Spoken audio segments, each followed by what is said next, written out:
মুর্শিদাবাদে গুলি করে খুন করা হলো তৃণমূল নেতাকে। বিয়ে বাড়ি থেকে ফেরার পথেই তাকে লক্ষ্য করে এলোপাথারিভাবে গুলি চালাতে থাকে দুষ্কৃতীরা। এবং যেমনটা পরিবারের তরফ থেকে অভিযোগ করা হচ্ছে যে পরিকল্পিতভাবেই এই খুন করা হয়েছে তাকে।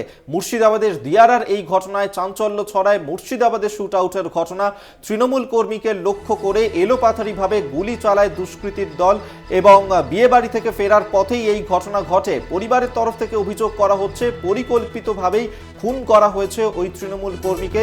এই অভিযোগই করছে পরিবার এবং ইতিমধ্যেই ঘটনার তদন্ত শুরু করেছে পুলিশ। এই ঘটনাকে কেন্দ্র করে চাঞ্চল্য ছড়ায় এলাকায়। বিস্তারিত জানবো, আমাদের সঙ্গে টেলিফোনে রয়েছেন প্রতিনিধি কল্যাণ চন্দ্র। কল্যাণ, কি ঘটনা ঘটেছে, কাদের বিরুদ্ধে অভিযোগ?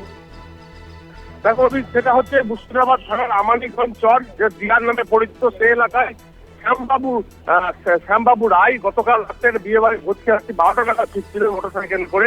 সেই সময় 8-10 জন দুষ্কৃতীরা তাকে পথ আটকায় এবং এলোপাথারি গুলি করে।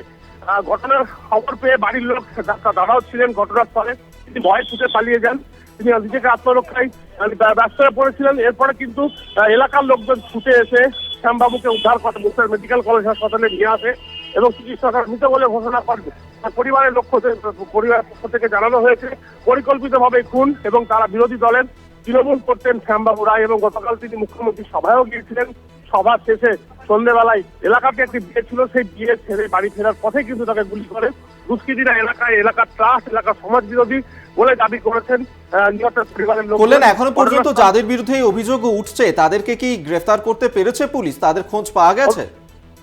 যাদের নামে অভিযোগ উঠেছে তারা কিন্তু এলাকা ছেড়ে পালিয়েছে। তাদের বাড়ির পরিবারের কেউ নেই, যেটা জানা যাচ্ছে, যেটা দেখা যাচ্ছে, পরিবারের কেউ নেই।